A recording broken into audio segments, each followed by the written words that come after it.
What's up, baby? This is your boy WxG AEW coming at you again with a AEW review. Oh, it feels good to say those words. AEW review. Man, it's been a minute, but you know what it's like out here. Got to try and survive, and luckily I live by myself, so I don't have too much to worry about. But in these trying times, you got to work hard and make your bread, and I got to make my bread to survive too. But it's a free Wednesday. I got time to watch AEW. I can drop me and edit me a video and get it put on there tonight. So I am excited. 2 weeks from AEW's next show, I do need to comment on what went down with Money in the Bank because you already know, but still, you ain't got it from my perspective. You know what I'm saying? So let's go ahead and get it started. This boy WxG Doria. Let's talk about AEW.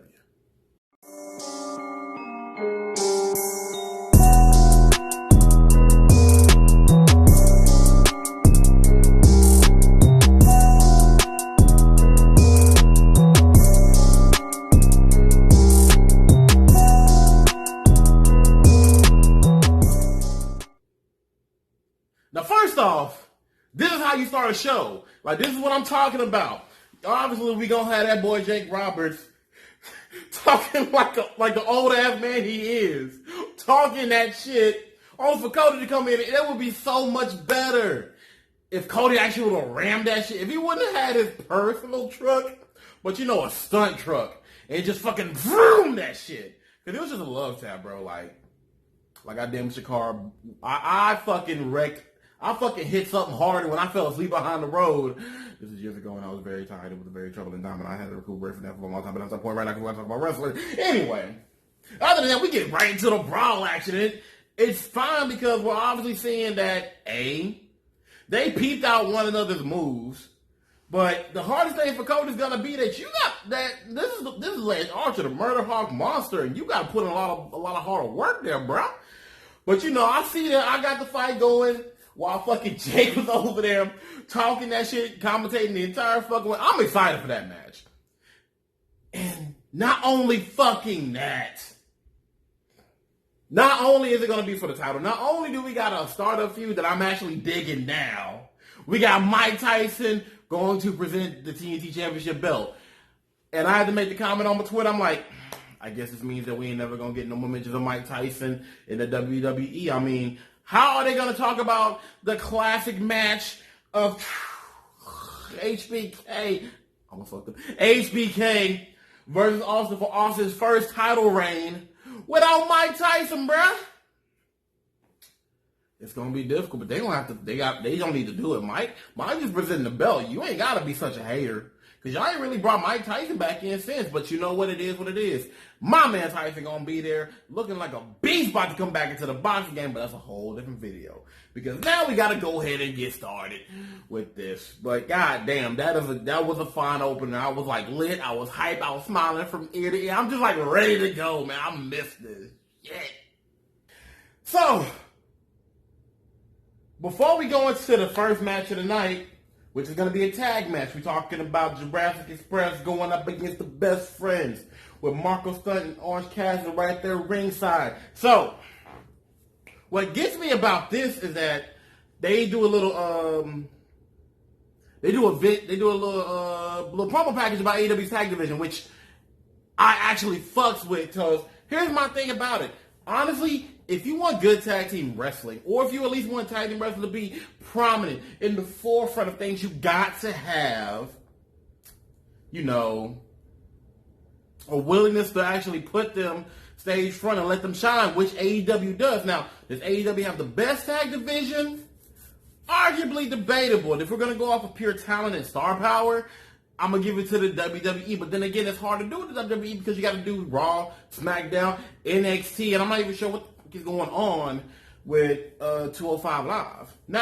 205.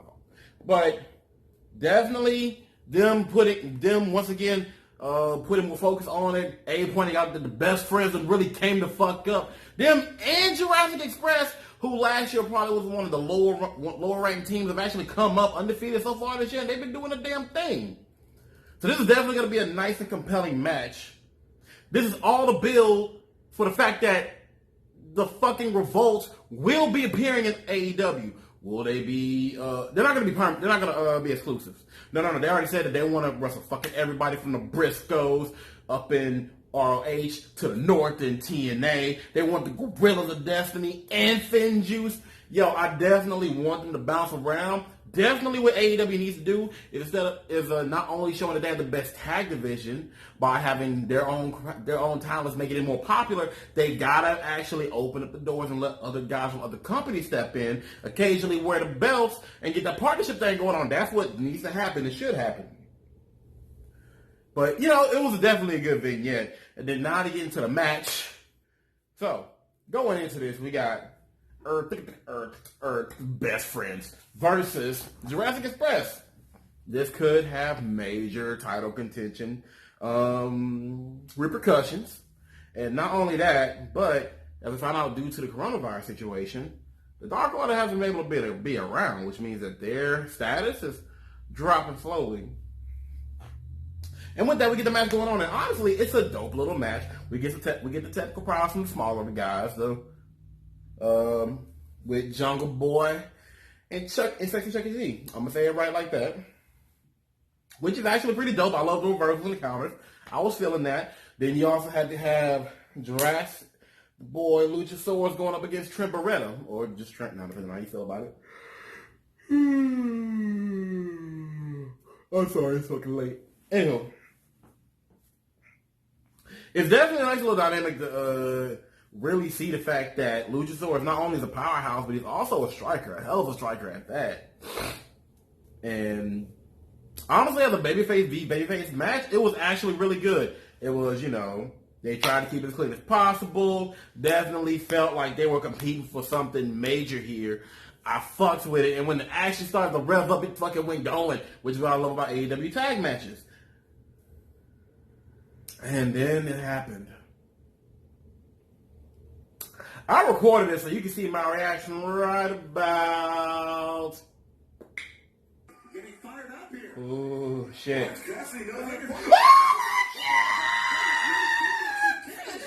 took his head off, bro. He took his head off. Yeah, that was fucking nasty. But the worst thing about it is the fact that, after you got Trent going after motherfucking Ray, MJ motherfucking Elf. The night he comes back on, he's got to go in and fuck some shit up. Yo, rams Jungle Boy into the post, leaving him vulnerable for Chucky T to hit him with the Mumble Wumble or Jumbo Wumble, whatever the fuck that move's called. But it's devastating looking as fuck. I likes it. Best Friends with the 1, 2, 3, which is sad because honestly, this definitely makes sense for Jurassic Express to actually have gone up in the ring because they probably would have won this had that interference not happened. But best day from it, we do have build-ups, possibly we have singles build and a tag build because now we got Jungle Boy really gonna dig in deep in his match against MJF at Double or Nothing. But also, we know that Mr. Mayhem Warlow's gonna have to go at it with motherfucking Luchasaurus, which they can either do it as a tag situation or they can do it as singles. All I know is, I want it. And then going from there, we gotta go into the women's fatal 4-way match where we're gonna have Hikaru Shida, Chris Statlander, Dr. Britt Baker, DMD, say it all the way, show that woman respect.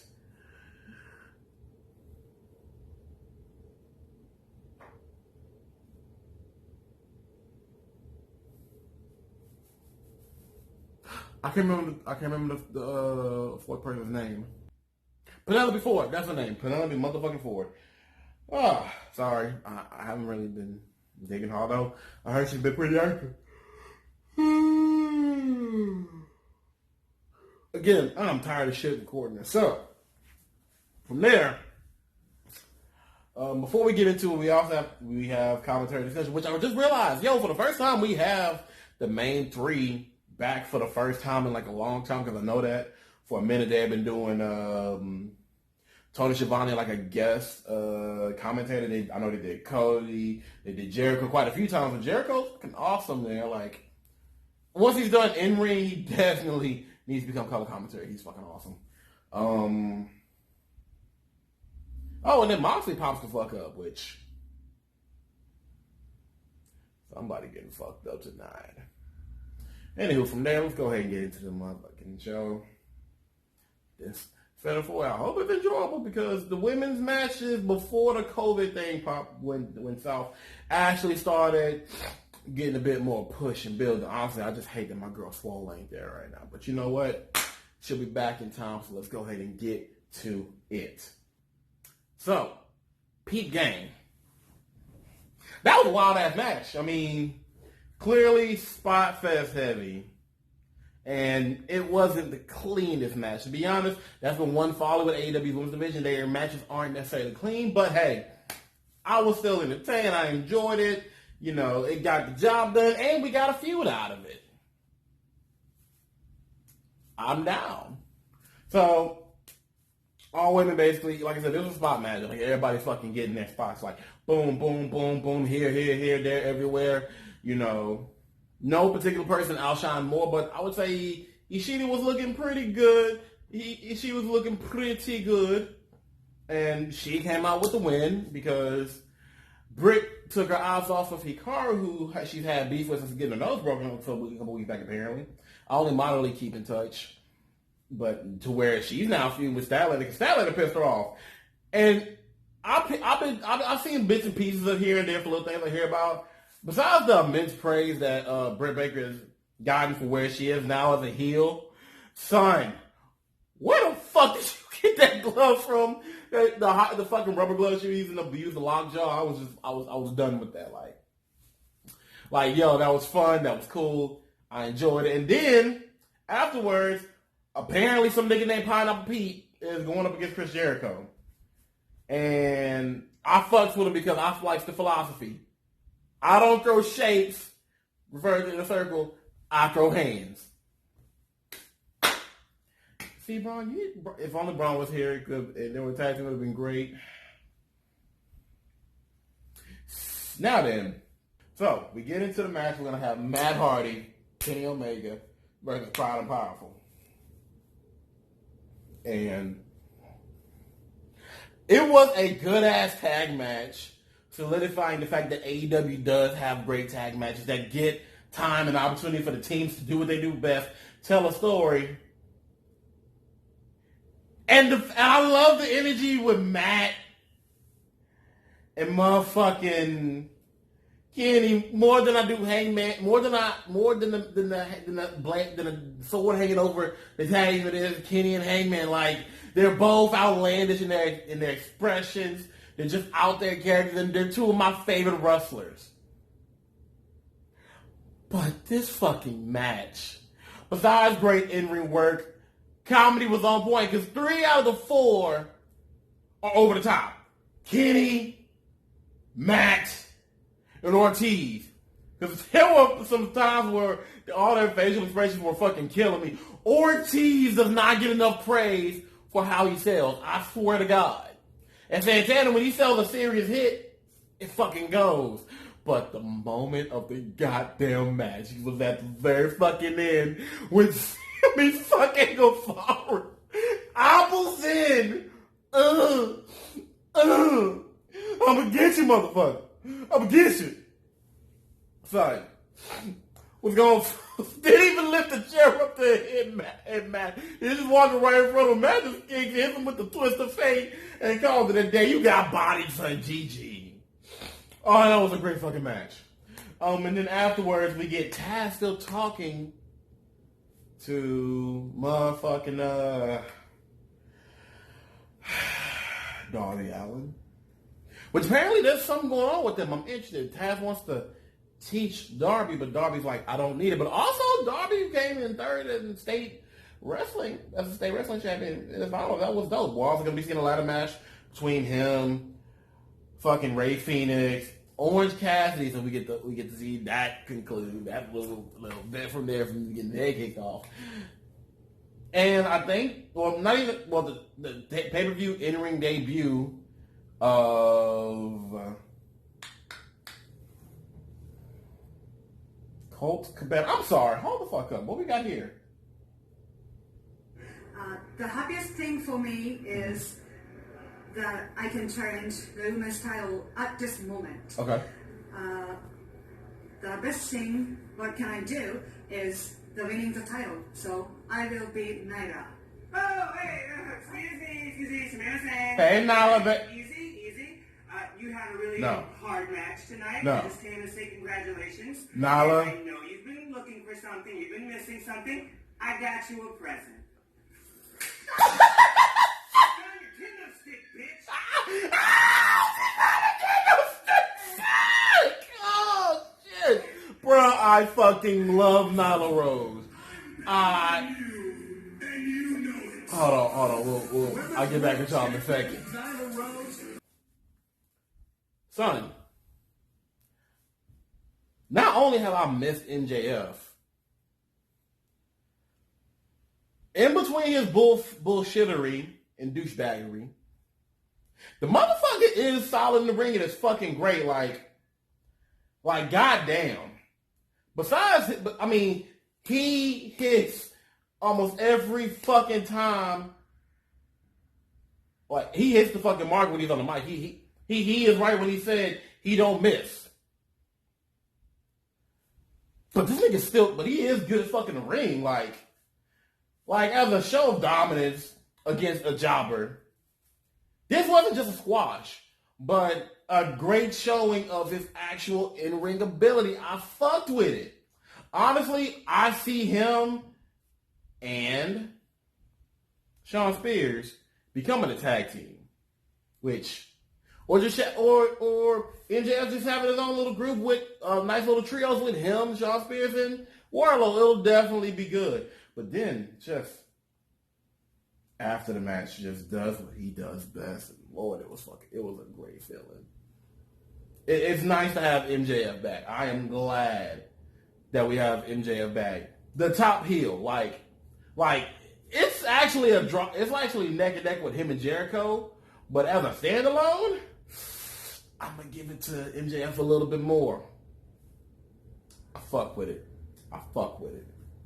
And then Lee, I think that he might be one of the guys at the Nightmare Factory, which honestly, he has a look that I can dig with, so I definitely would love to see him progress in a few years' time, actually be, a nice constant in AEW. Good shit.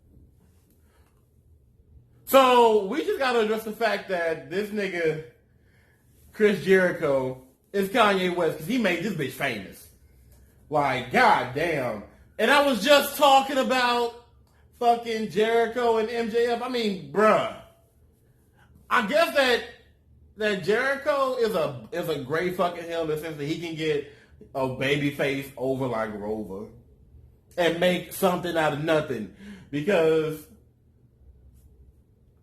I fuck with Pineapple Pete now. I fuck with the vibe. I just fuck with the look, the energy. Like, son, give me this man more.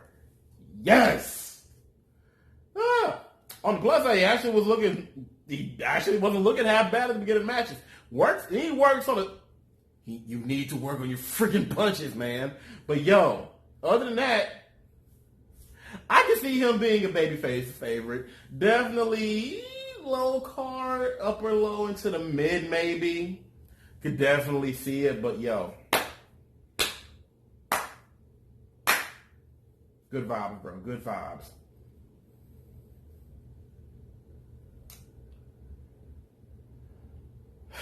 But after the goddamn match,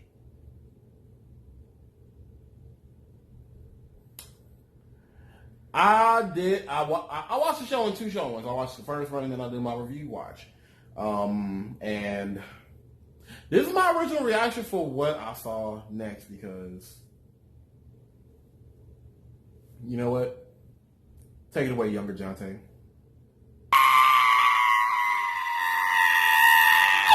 Chris Jericho! You son bitch! How the fuck dare you? Vanguard!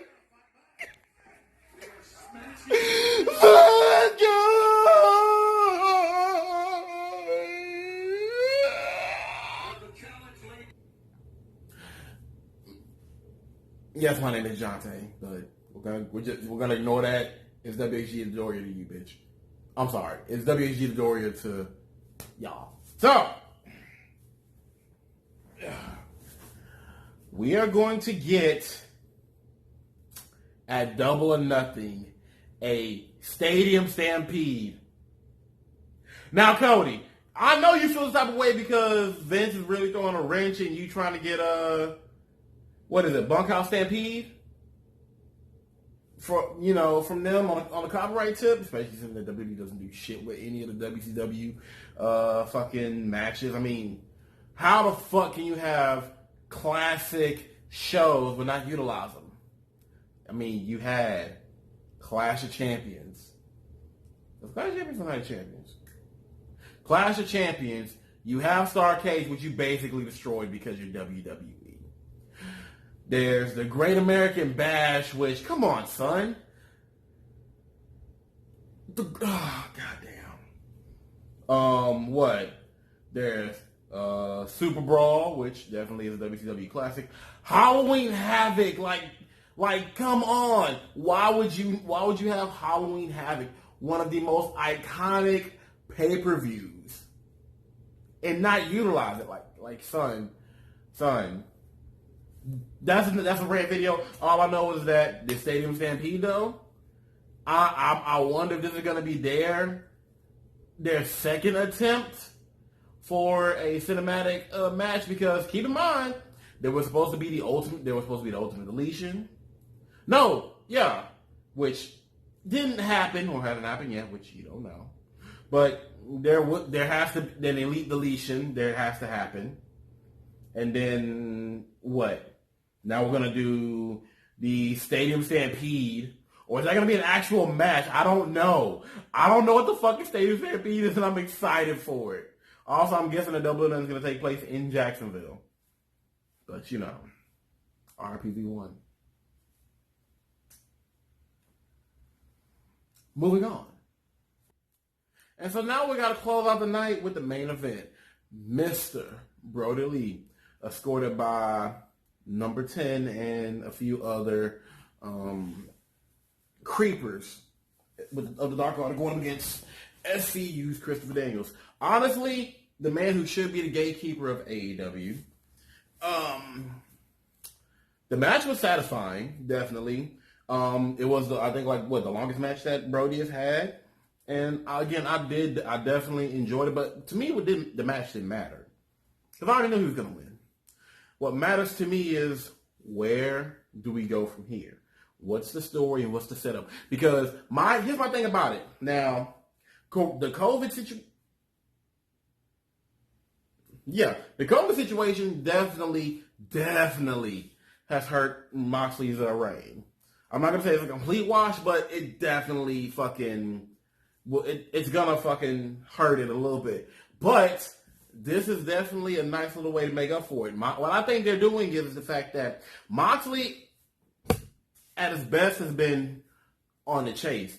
Him chasing Kenny, that was fucking build that had an amazing payoff.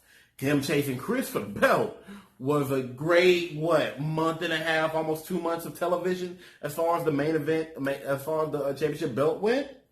And obviously him going against Hager was cool, but he didn't have anybody that really fit the mold of challenging or was really touching those main event waters. Then you got Brody Lee coming out of nowhere, not only becoming the head of the Dark Order, which he still does need to feud with SCU. Keep in mind, that is a feud that needs to continue, but that'll be more when Uno and Grayson get back. He comes in and he basically abides by the rule, because he gets whatever he wants, takes it by force. Kick in the door, wave in the 4-4. You know what I'm talking about. And he lives by street rules, because we don't do no one-on-ones up in here. Because he came in, jumped Moxley, and left with the gold. My belt. Mine. I didn't win it, I took it. And Moxley's chasing it. And definitely, the second week of them doing it? Because they did that last week.